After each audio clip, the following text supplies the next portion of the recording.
Hi, welcome. This is Dr. John DeMartini. This is one of the most amazing and inspiring shows that you can listen into. If you want to be on the edge of your seats, if you want to open up your heart, if you want to expand your mind, and you want to meet incredible people, stay tuned because you're just about to experience a transformative radio show that will change your life. And you're listening to the Dr. Pat Show that's coming up right next. Welcome to the Dr. Pat Show. Talk radio to thrive by. Powerful, inspiring, and coming to you live, bringing you stories of people like you and me busting through and living life full out. Get ready to dare to wonder what your life would be like if you knew you could not fail. Hey, everybody. Welcome to the Dr. Pat Show. But more importantly as well, thank you all for tuning us in, turning us on. And for those of you that were with us the last hour, it's so great to have you back. Welcome to the show. I want to say hi to Mr. Benny. Hi, Mr. B. Hey, what's up? Thank you for keeping the fans going in here. Yep, that's what I try to do for you. And they're on the roof right now, actually. I just got an update there about 10 minutes ago. Yeah, I felt it be a little cooler. No, that might just mean my breeze coming and going. You know, that's just me. I think it's the breeze. Studio, yeah. But it's actually quite comfortable in here. Well, sure it is for you. Doing a good job. For me and the tech guy and keeping all this equipment, running efficiently. I know. I don't want to break down, so we would prefer it being a little cooler in here. But for now, it's working okay. So you're centered to the electromagnetic hub in the room, dude. Yeah, I'm like the Homer Simpson of the radio. Know. I'm going to have to bring you in some Himalayan sea salt to put at your feet and just let it suck that stuff up. And while I'm sitting on my block of ice. For those who don't know, for those who don't know, didn't tune in the beginning of last hour, this hour, we're still dealing with a compressor issue for our HVAC system in the studio. So it's a balmy 80 in here. Is it 80 in here? It's 80. It's been oh, my God, it feels 80. so comfortable for me. I love it. This is actually not bad, but, I mean, again, for a broadcast world, it's a little too warm for it. It's no good. Yeah, we're nervous. Is it the whole floor or just like your this room? Well, these three rooms, the production room, our aux room, and our main room. Okay. Yeah. Because I'm wondering if it's the guys that, were over there. No, they're perfectly fine. Yeah, they would be crazy.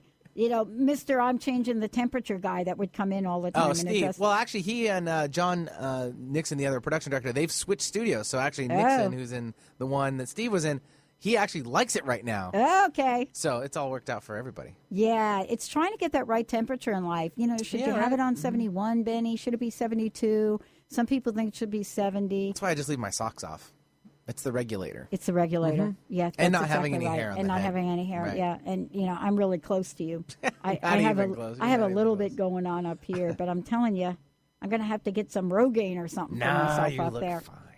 But hey, everybody, what a great show we have for all of you today. And I love this because, this is part 2. We just talked with Deborah Green, and now, we're talking with somebody that not only has been out in the world helping us understand what it means to listen, listen from the heart, but how to create safe communication for all. And when I think about that, and I think about the book that he has written, and I'm talking about, Steve Bayer, of course, but the book is Talking Stick, Peacemaking as a Spiritual Path, a practice for deeper relationships, personal growth, and connection to nature. And I got introduced to the spiritual practice, and it is a spiritual practice, of using a talking stick in around 1997, I believe it was. And my introduction to the spiritual nature of this profoundly changed my life in many, many ways. And, in my relationships, to use the talking stick in relationships between people that are partners or spouse or whatever that is, and even in business relationships, is a profoundly different way of operating. And I only wish that we could have a digital talking stick on conference calls. That would be so important for all of us. But I'm thrilled that I'm here, talking with Steve. And Benny and I got to chat with him for a little bit, because what we're talking about is how scared we really are of conflict and what we do about it. It's something bad. How do we avoid it? Why are we so plugged into fight or flight? But what if there was another way? What if we could move beyond conflict with the listening heart in a safe place for communication? That's what Steve's here to talk to us about. Well-known writer, speaker, shamanism and spirituality is something that he's talked about, he's presented, he's taught, but he is a community builder. He is a peacemaker, and he is somebody that believes in counsel and what counsel means. So whether you know him as a lecturer, whether you know him as somebody that has worked, in a criminal justice system, whether you know about his teaching, the one thing I will say, you will get to know him in the way he now reveals what it means to be a peacemaker and how we can all be peacemakers at heart. Steve, great to have you here. Welcome to the show. Well, thank you so much. I'm delighted to be here. I wanted to start with a conversation and talk a little bit about you and your journey and, your introduction to there being another way of being. That's the easiest way for me to put that question on the table. Researcher that you are, but what was it about your life that, got you to be at a place where you had to ask yourself, there's got to be another way of being here? It's a good question because, there was no particular revelatory moment. It was a gradual process, I think, as it is for many people.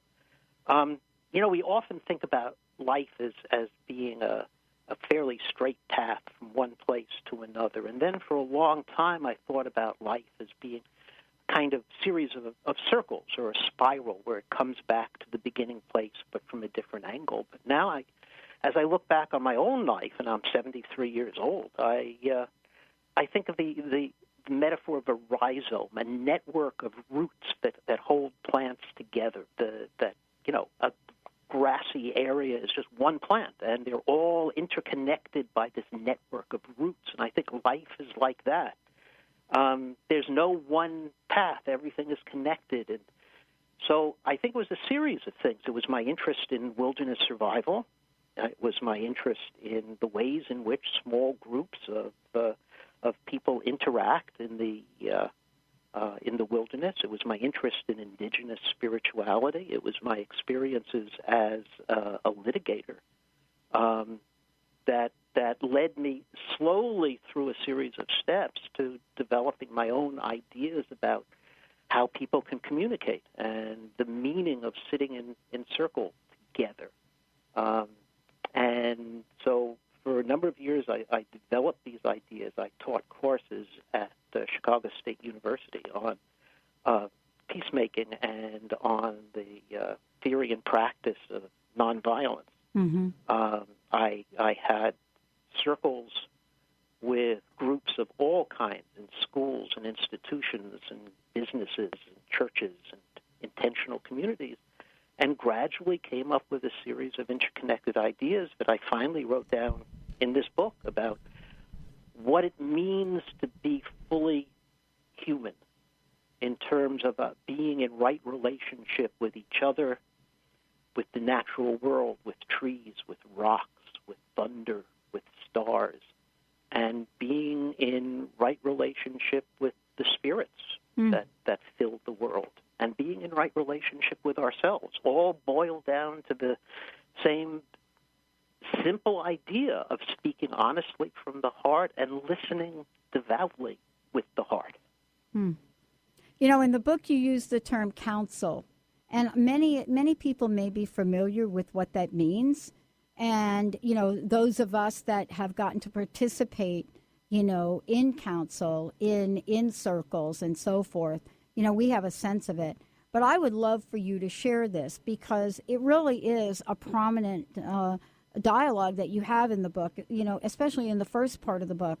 And I think it's hard to talk about, talking stick without first talking about what counsel means and how that inspires peace.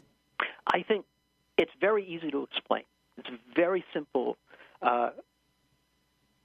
People sit in a circle, and a talking stick, some object, is passed around from one person to another, and the rule of the talking circle, the rule of counsel, the rule of the peace circle simple.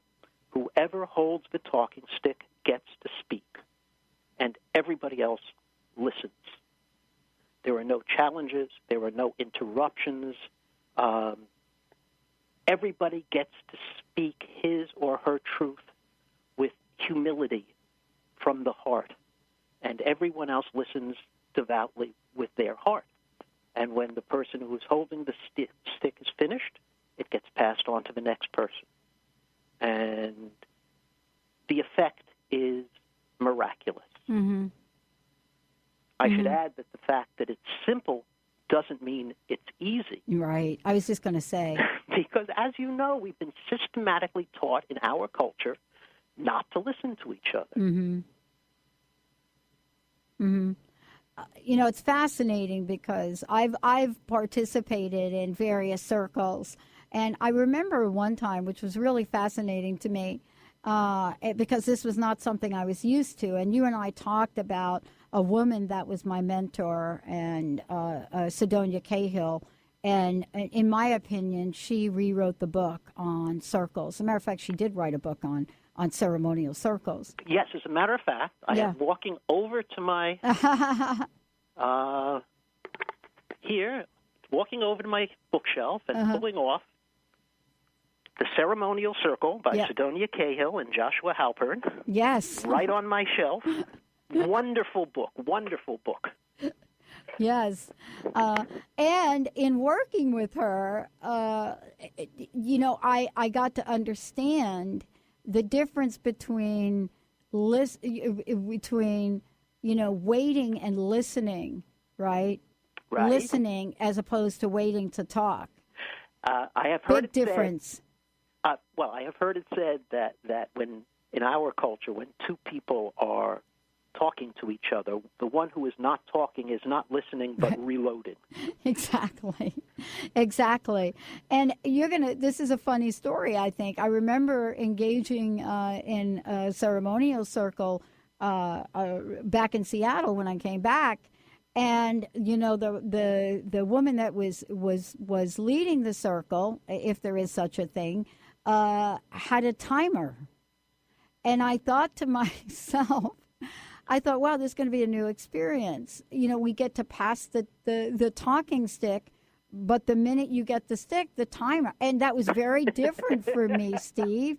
It was very different than what I was accustomed to. Mm-hmm. And I wanted to ask you, what are the greatest challenges that people have in understanding and appreciating, you know, the blessing of counsel and talking stick, as well as, you know, the spiritual path of this? Let's take a short break, and let's pick up from there when we come back. Hey, everybody, Talking Stick is the name of the book, Peacemaking as a Spiritual Path. And if you don't think that this is something that you can use in your relationship right now, boy, I'm telling you, it's a powerful one. Stay tuned. We'll be right back.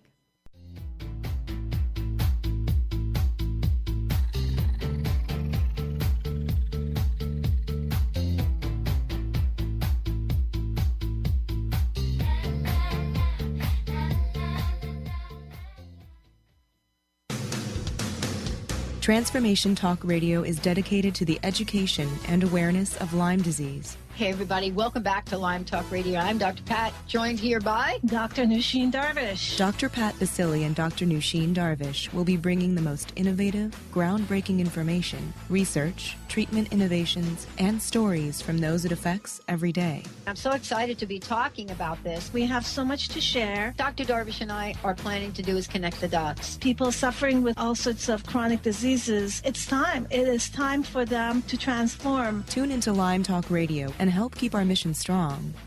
For the loyal listeners out there that have been listening to this incredible show on Lyme disease, we are not going to let you down. We're going to come through stronger and enrich the platform for Lyme disease awareness through Lyme Talk Radio. The message will continue, the conversations will become stronger, and the healing epic. What if your body and mind were the compasses to the secrets, mysteries, and magic of life? Glenna Rice, co-host of The Questionable Parent, is inviting you to access all that is possible. Glenna is a 10-year certified veteran access consciousness facilitator who offers an amazing variety of life-changing classes and workshops. Work with Glenna from anywhere with teleclasses and workshops all over the globe. To learn more and see Glenna's current schedule of events, classes, and workshops, visit glennarice.com. There are so many resources out there for meditation. But did you know that Atana's Heart Earth Healing Meditation is available for you for free? Yes, that's right. You can receive this free healing meditation today from Atana Vadili. All you need to do is visit his website, atanamethod.com. That's ATAANA method.com, and sign up. You will receive your free meditation instantly. That's atanamethod.com.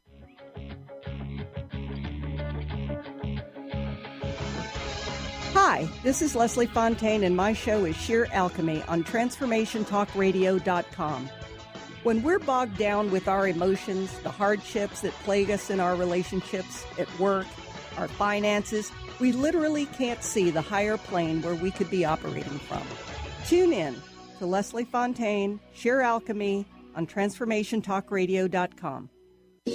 Almost everyone at some time in their lives ask themselves, what am I? Most of our questions are ego-generated and simply don't address the problem of our false self. It's time to relax your ego and embody your soul. Dr. Dan Cohen, neurologist, inventor, and author, has created tools to awaken, a new way to transform from who you thought you were into what you truly are. Visit toolstoawaken.com today. Are you into it? For the month of April, take a picture in your Intuit apparel and post it on Facebook for all to see and receive a reading from Lynn Brown on your Facebook page of your prominent aura color and what it means for you. Make sure you tag Lynn Brown or the Are You Into It Facebook page with your photo so Lynn can find you. Visit intuitapparel.com today and wear your intuition with pride.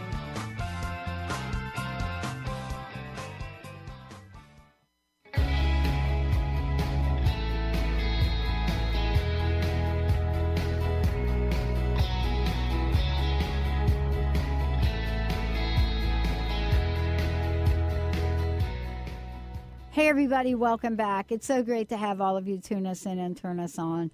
Yeah, I mean, that you heard me, those of you that were listening to the show, I had a moment in the last hour there, got really exercised about a few things, and that's because, you know, there is a passion about why I wake up every day and do what I do.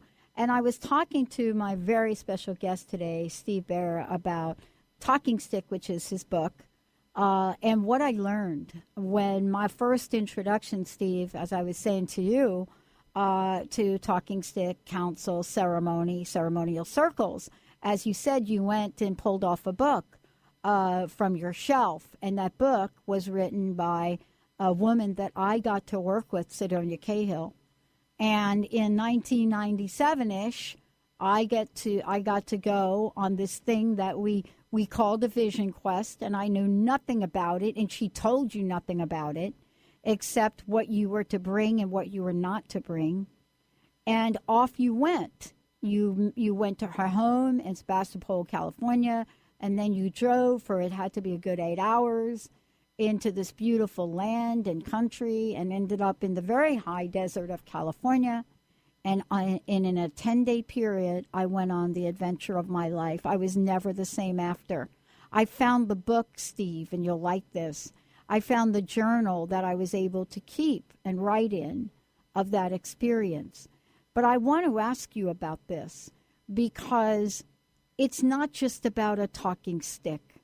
You know, the book might be called that, but there is something about what you're bringing to the surface around peacemaking that is so vital in the digital world we live in, that my concern, and maybe even fear, is that we are going to lose the art of this form of communication.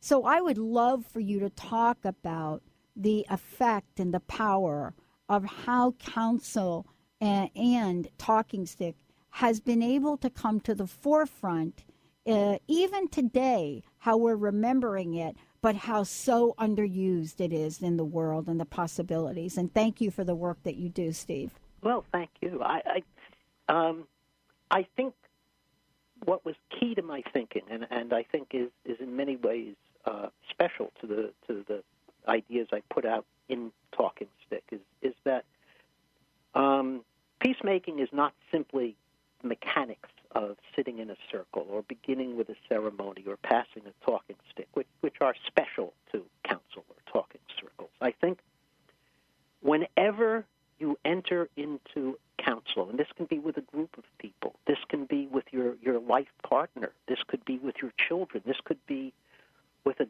great moss-covered grandfather rock in the wilderness, but whenever you enter into a talking circle, you are entering into a sacred space and a sacred time. And what we have to remember about sacred space and sacred time is that you have to give yourself over to the process. You have to give yourself over to the idea that there is no hierarchy here. Every voice is the equal of every other voice. Nobody is in charge.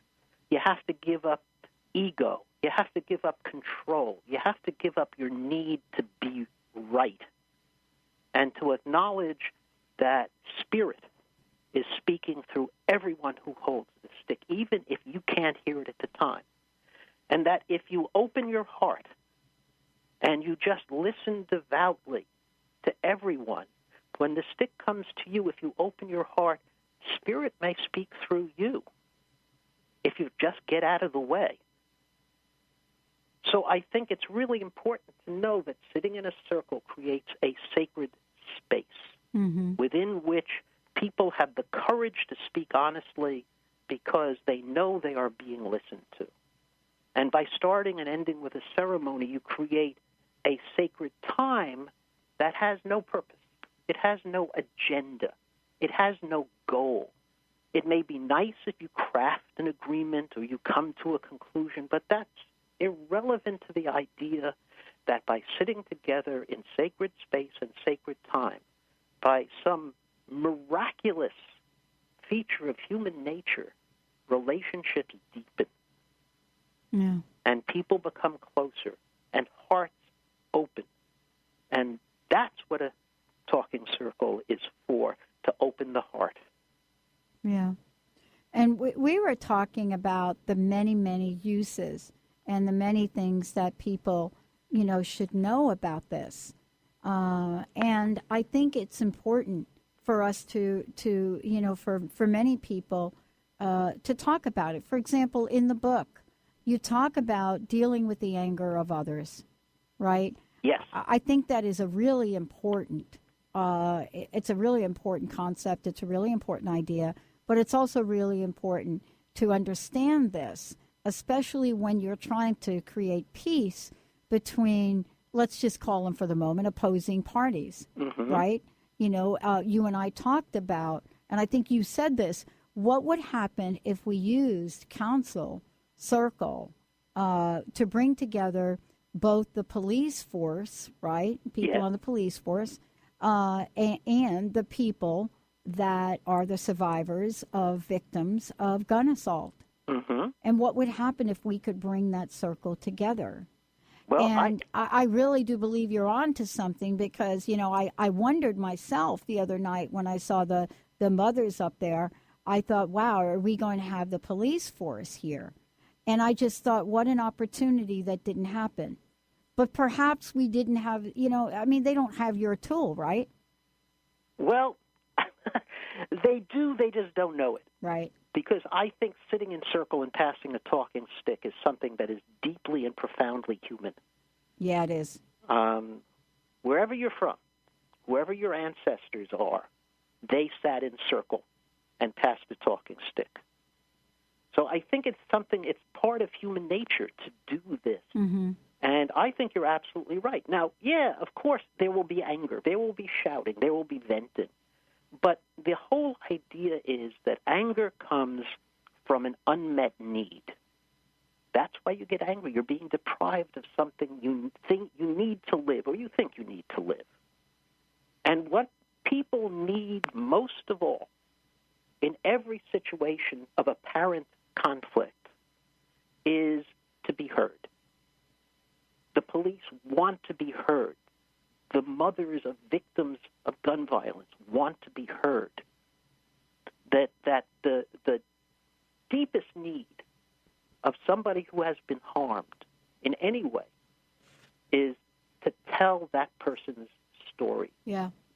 And the deepest need we all have is to open ourselves to the pain of the other. Yeah. Now, that can take time. That can take effort. Things have to develop over time, but that doesn't mean you give up. If peacemakers like the Mennonite peacemaker John Paul Lederach, who go into places where there have been generations of bloody and brutal interethnic conflict and start bringing people together, there's not a doubt in my mind that police and community can come together in exactly the same way. It just requires the will to sit down with an open heart and to use the tools that we have available in terms of sitting in circle, which subverts hierarchy, of having opening and closing ceremonies, which announce that we are in sacred time, to pass the talking stick so that everybody gets a chance to speak.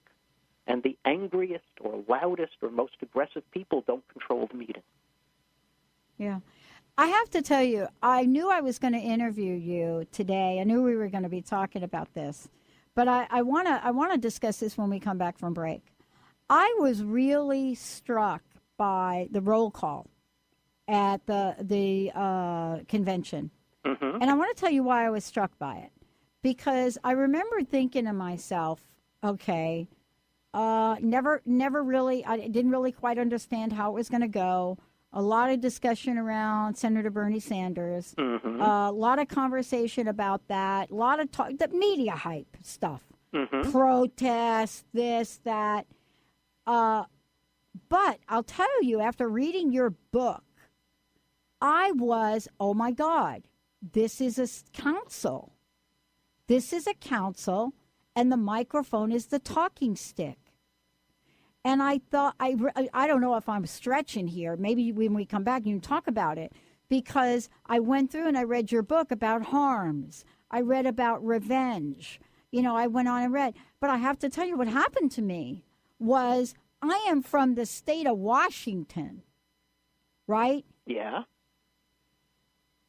What happened? And so I'm thinking to myself here today, because I know what my state did in the primary, and I'm thinking, did we go to commercial break, or did we stop at Vermont? I was like, whoa, wait, you can't stop. That's like having a circle and having a talking stick go 3/4 of the way around and saying, oopsie, we ran out of time. Let's take a short break. I can't wait to hear what you got to say about this. But I'm thinking to myself, I'm trying to recall. I think it stopped there because I think Senator Sanders came on. But I didn't think if I had to take another call, and I came back, and I was like, where was Washington State? So I don't think, maybe our listeners can fill me in on this, 1-800-930-2819. But I was like, well, wait a minute. West Virginia. Did I hear West Virginia? Did I hear, did Wisconsin go? Oopsie. Let's take a short break. I'll be right back.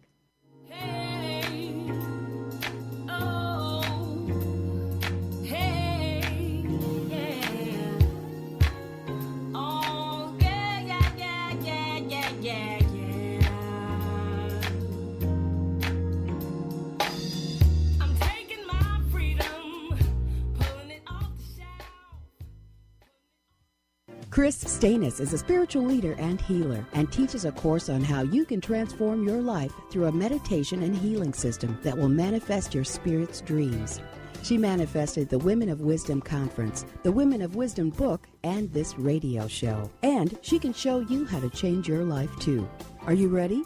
Visit the website and contact her at voicesofwomentoday.com. That's voicesofwomentoday.com. Tune in to Lucid Planet Radio with Dr. Kelly Neff. This hit show will illuminate your senses and empower you beyond your daily stressors and hardships. Renowned psychologist and author Dr. Kelly will captivate you with far-reaching topics and amazing guests as you wake to the greatest version of yourself. Learn to tap into your intuitions, think critically about our world, heal emotional and psychological wounds, and follow your passions to live your dreams. The Lucid Planet. Welcome home. Visit lucidplanetradio.com for more information. Song of the Heart, Walking the Path of Light, from author and healer Francine Vale, is available now. Through Francine's life story, we learn how imperative it is to love one another. Once this simple truth is learned, peace on earth will prevail. Song of the Heart is a life lived and a story told for this purpose. To learn more about Francine and her amazing gifts, or to order your copy of the book today, visit angelsandlightbeings.com.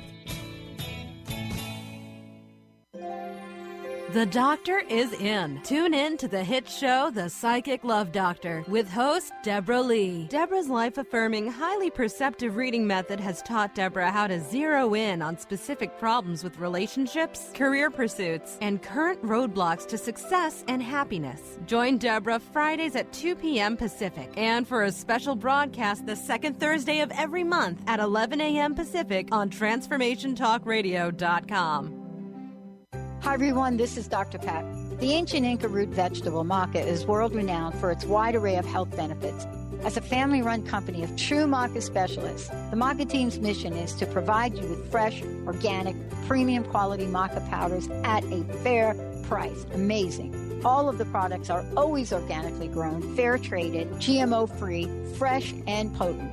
So don't take my word for it. Experience the life-changing benefits of maca today. Visit themacateam.com. Have you ever tried to make lifestyle changes but had difficulty following through? Imagine what it would be like to get up each morning with energy, clarity, and motivation to tackle the day. If you want to get past limiting barriers that are preventing you from living your best life, join holistic health and wellness coach T. Carrie Mitchell each month on the Dr. Pat Show. Or visit lifestyle120.com today and start to receive the personal attention you deserve.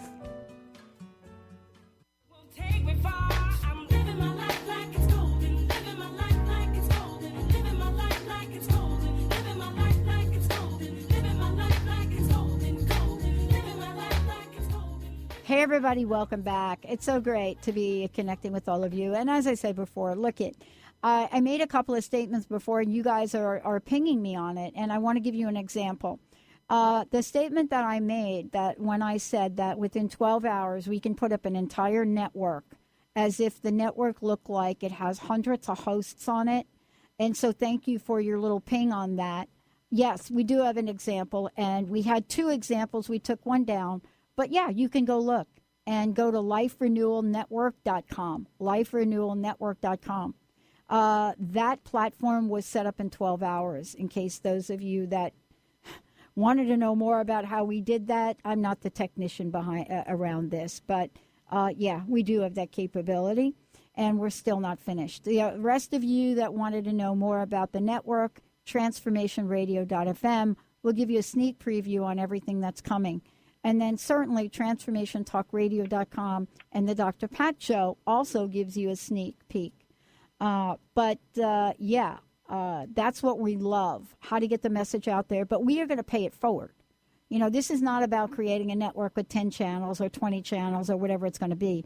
It's about creating a technology that we can pass on to other radio networks, independent radio networks, and say, listen, this is what you can use. This is the technology you can have, and we want to share it with you. So that is really what this is about and how exciting it is for us. And right now we're in the middle of putting a fundraising campaign together to raise the rest of the funds to finish our technology sooner. Today, I'll tell you, without a talking stick approach to things, none of this would be happening right now for us. And I have to admit, in my own style, I need to really do more talking sticks. So Jessica's and Linda's probably listening and saying, my gosh, Pat, you actually have a talking stick home from the high desert. Why aren't you using it?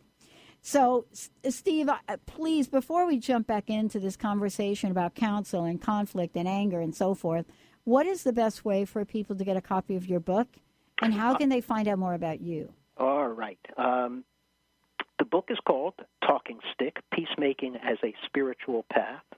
It's put out by the wonderful people at Inner Traditions. That's Bear and Company. And I have to add that this is my 5th book, if I'm counting correctly. Yeah. And I have never been treated as well as these wonderful people have treated me with this book. Yeah, They've done great. A wonderful job. Yeah. And it's available on Amazon. Yeah. It's available both in paperback, and the people at Bear and Company did a beautiful job. It's a beautiful little book. And you can get it on Kindle if you are possessed by a fever to own this book, and you have a Kindle app. You can get it immediately if you're interested. So Amazon is one place. Of course, you can always go to the publisher. And if you are a fan of local bookstores, which I am, then you can ask your local bookstore to order it. And please, if feel free to get in touch with me. There is a Talking Stick Facebook group page, and I would love to hear from people who have read the book or are interested in the ideas in the book or want to find out more about the book. Please post something there, and I will be happy to talk with you about it. Thank you so much, Steve. This is a really important conversation for our time. And I shared before we went to break, one of the concerns I have is that, we're all in this digital texting world. We don't stop long enough to even think about, let me hold the talking stick before I even send that text, right? Yeah. Let alone that Facebook post. And yet at the same time, I shared a very funny story. Well, I thought it was funny, where one of the circles that I had experienced after my vision quest, the person that was coordinating the circle, leading the council, had a timer. And so you got the talking stick, and the timer thing was set, and then when the bing, then you pass the talking stick. And I shared with you that the end game in that was supposed to be like what you wrote in your book, right? Mm-hmm. Yeah. What a possible outcome peace might be. That is not what happened in that scenario. And that really begs the question, what does circles, councils, talking sticks, what do we hope to achieve? What do some of the people that have literally had this as part of their heritage, what have they been able to do with it? How does it bring people together, Steve? I think we have to reframe the question just a little bit. Go for it. I don't think that a council circle has a goal. Yeah. The only purpose of a council circle is to sit in a sacred space and a sacred time with other persons.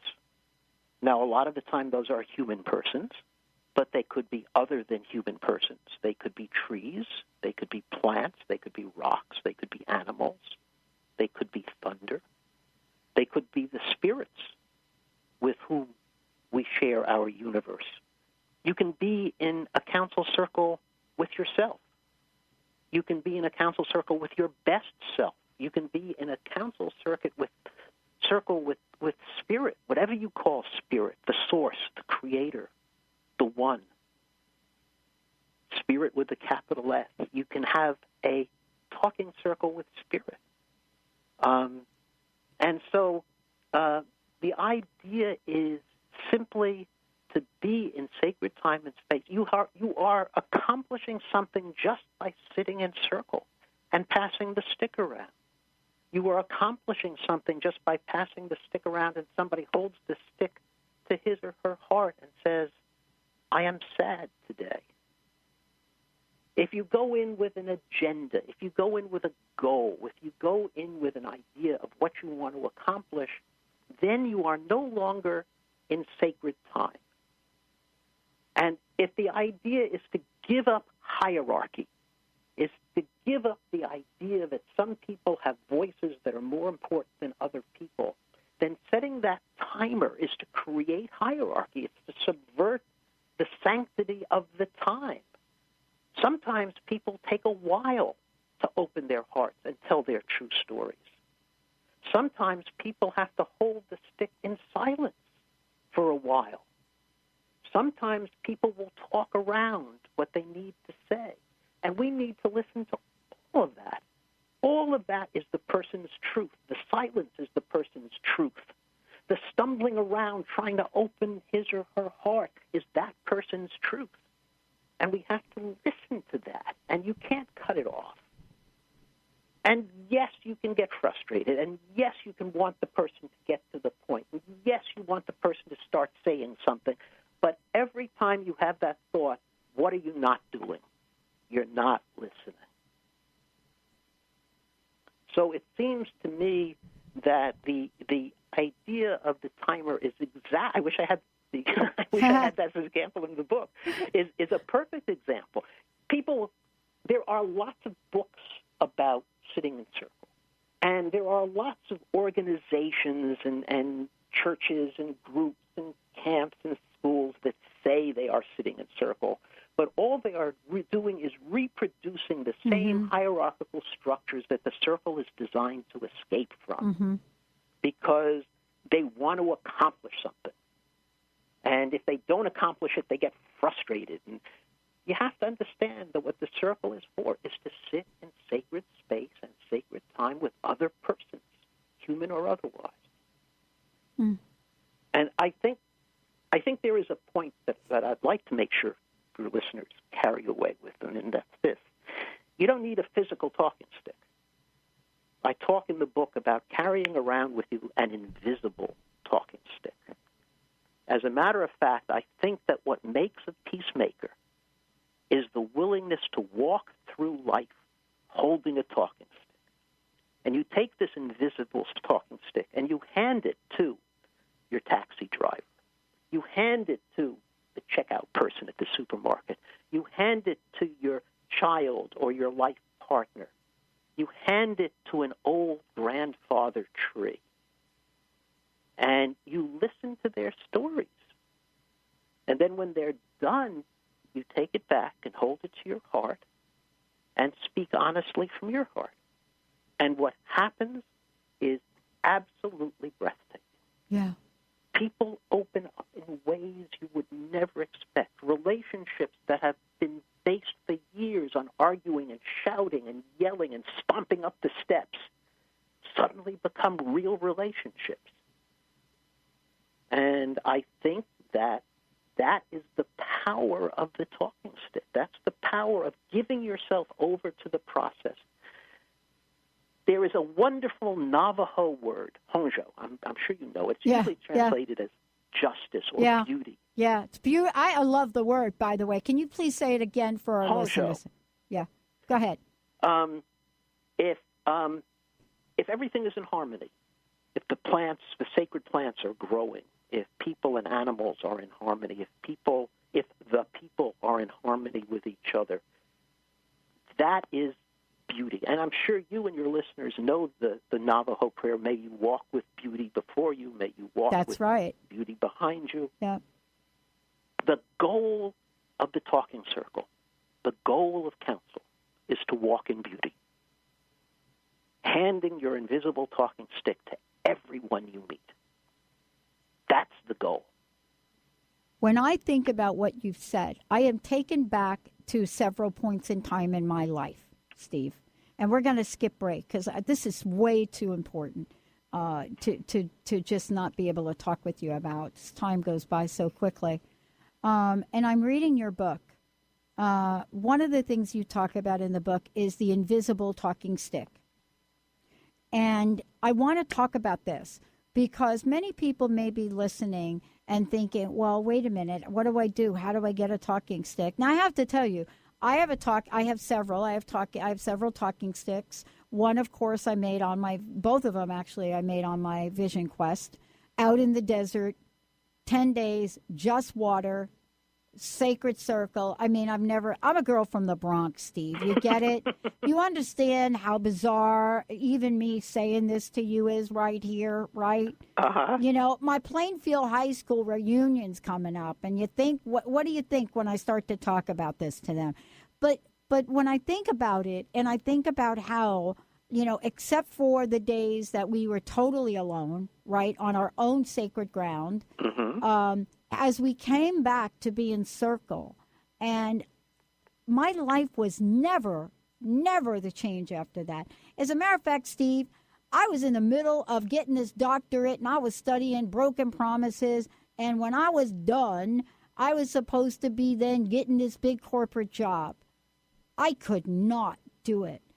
So I wanted you to talk about what I consider to be this ripple effect of living life this way. Do you know what I'm trying to say? Yes, this is not just sitting in a circle once in a while, passing a stick around here. Well, this is what the subtitle of the book is really all about: peacemaking as a spiritual path. Because the way you describe it, I think this is exactly the essence of what the book is trying to be about, which is, how do you live a sacred life? How do you make your life a spiritual adventure? How do you walk in beauty? How do you live a life of spirit? And I think one way is through the talking stick, the invisible talking stick, the spirit stick that you hand to everybody. And there is a reward for this. I have several rewards. One is that you hear the most wonderful stories. There's an old Jewish saying, God loves stories, so he created people.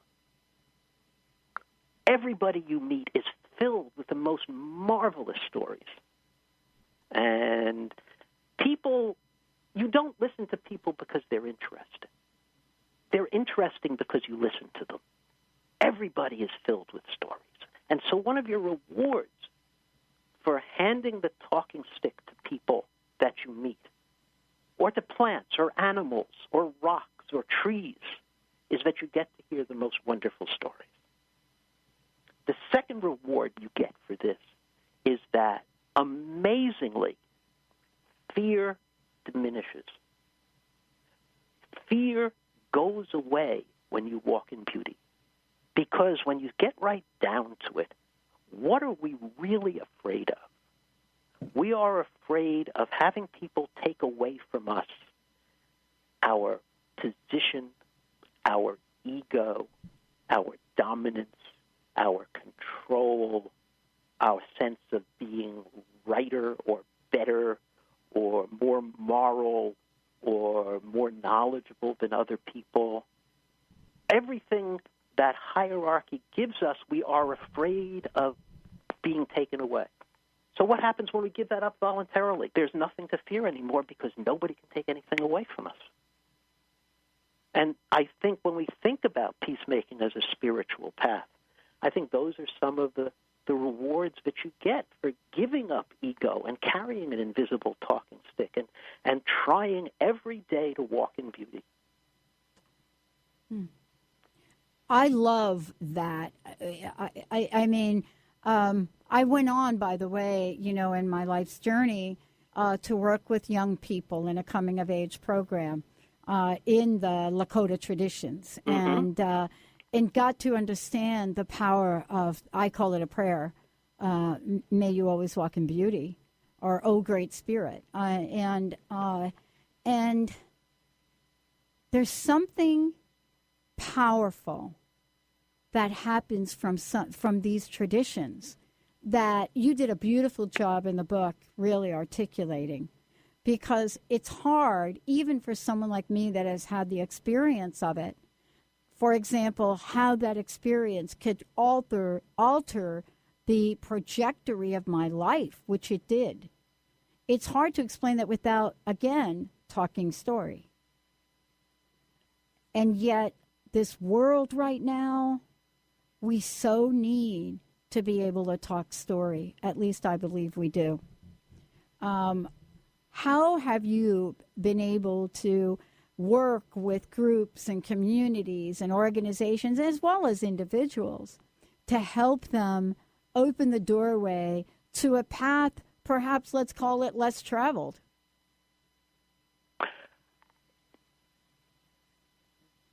I'm trying to I am inarticulately attempting to formulate a response here. It's very difficult in our hierarchical and punitive and transactional culture to try to make changes like that. And it requires a great act of will, of selflessness, for an institution of any kind to try to implement that, because the force of the hierarchical and punitive and transactional values of our culture are so great. And I have seen so many times people set up, often under the rubric of restorative justice, set up circles, council, that are simply, like the timer, the old hierarchical ways of controlling people under new labels. And it is so easy to slip back into that.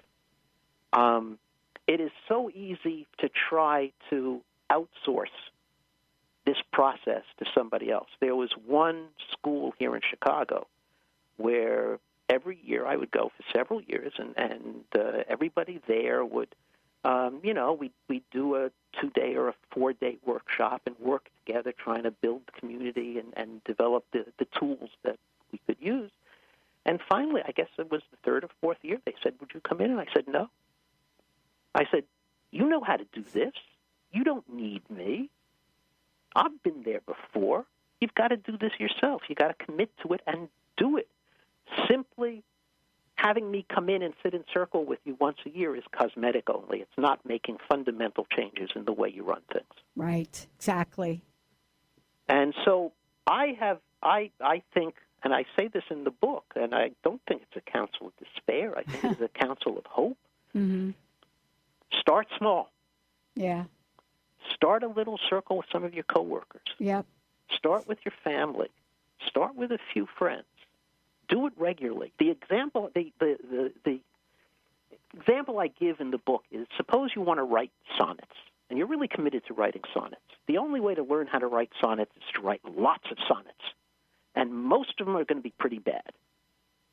But as you write more and more sonnets, and more of them are not very good, the day will come when you are inspired and you really need the sonnet form to say what you need to say, and the form is there for you, ready to hand. The same thing is true about council circles, I think. In a school or a business or a faith institution, whatever, you do it. And sometimes it's not particularly interesting, but you try to develop the sense of developing sacred space and sacred time. You try to learn how to speak honestly from your heart. You learn how to listen devoutly to spirit speaking through other people. And the day will come when you need that form, and it will be there for you. Wow. Thank you so very much for today, Steve. And I want to tell you this, believe it or not, that the consulting job that I was on parallel to that experience at the Snohomish County PUD at the time, redesigning their processes, I literally used counsel and talking stick. And I had to do it gently and over time. But it can be done. Thank you, Steve. Thank you so much for today. Thank you for all that you do. Thank you. I had a wonderful time. Thank you so much. All right. Thank you guys for all of you tuning us in, turning us on. Hey, another hour, transformationtalkradio.com. We'll see you next time.